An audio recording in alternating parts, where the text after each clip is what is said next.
বাঙালির ১২ মাসে ১৩ পার্বণের অন্যতম সেরা আনন্দ উৎসব হচ্ছে জামাই ষষ্ঠী, যা কিনা এক মধুর বন্ধন। জামাই ষষ্ঠীর উৎস এবং প্রেক্ষাপটের দিক দিয়ে এই উৎসবের মূলত তিনটি স্তম্ভ। পারিবারিক মিলন, যা কিনা মাধুর্যপূর্ণ সম্পর্কের একটা নতুন সৃষ্টি এবং আত্মীয় স্বজনের মিলন মেলা।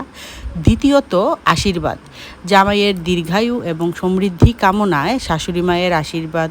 এবং তৃতীয়ত হচ্ছে বাঙালির রসনা তৃপ্তি, বাঙালির প্রিয় ইলিশ, চিংড়ি কিংবা পাঁঠার মাংসের চমকালো ভুরিভোজ। মা ষষ্ঠী হলেন সন্তান এবং বংশের রক্ষাকারী দেবী, বিড়াল তার বাহন। জামাই ষষ্ঠীর সকালে মায়েরা ব্রত পালন করেন এবং দেবীর কাছে জামাই ও মেয়ের মঙ্গল কামনা করেন।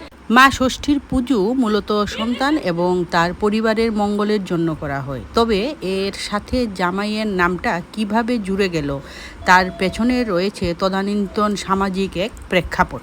এই ষষ্ঠী পুজো জামাই ষষ্ঠী নামে পরিচিতি লাভ করার পেছনে যে সামাজিক প্রেক্ষাপট ছিল তা হলো, প্রাচীনকালে কন্যা সন্তানদের খুব কম বয়সে বিয়ে দিয়ে দূর দূরান্তে পাঠিয়ে দেওয়া হতো।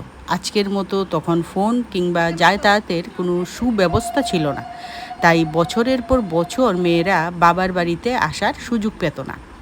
কিন্তু হিন্দু শাস্ত্রে জামাই এবং দৌহিত্র মিন্স মেয়ের ঘরের যে সন্তান, তাকে সম্মান এবং আদরের স্থান দেওয়া হয়েছে। প্রাচীন সমাজ জানতো জামাইকে খুশি রাখতে পারলেই মেয়ে শ্বশুরবাড়িতে সুখে থাকবে, তাই জামাইকে আদর আপ্যায়ন করার তাগিদে যাতে মেয়েকে নিজের বুকে ফিরিয়ে আনা যায়, বৎসরে অন্তত একটি দিন নিজের কাছে রাখা যায়, সেই উদ্দেশ্যে এই সামাজিক উৎসবের সূচনা হয়। সংক্ষেপে বলতে গেলে উৎসবের কেন্দ্রবিন্দুতে জামাইয়ের রাজকীয় আপ্যায়ন থাকলেও এর আসল উদ্দেশ্য ছিল মেয়ের মুখ দেখা এবং জামাইয়ের মাধ্যমে নিজের বংশের মিন্স সেই দৌহিত্রের মঙ্গল কামনা করা। তাই এটি কেবল ধর্মীয় আচার নয়, হয়ে উঠেছে বাঙালির খাঁটি পারিবারিক মেলবন্ধনের একটা উৎসব। এই .com-এর যুগে দাঁড়িয়ে অনেকে হয়তো প্রশ্ন করতে পারেন যে ব্যস্ত আধুনিক জীবনে যেখানে ছেলে আর মেয়ের মধ্যে কোনো তফাৎ নেই, সেখানে এই উৎসবের প্রাসঙ্গিকতা কতটুকু।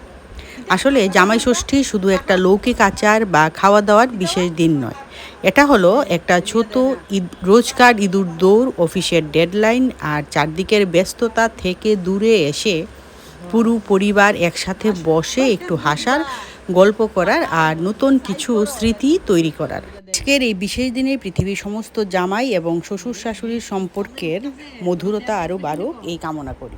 আজকের ফ্রেমের গল্পটা এখানেই শেষ করছি, তবে দেখা হচ্ছে নতুন কোনো ফ্রেমে, নতুন কোনো সকালে। ততক্ষণ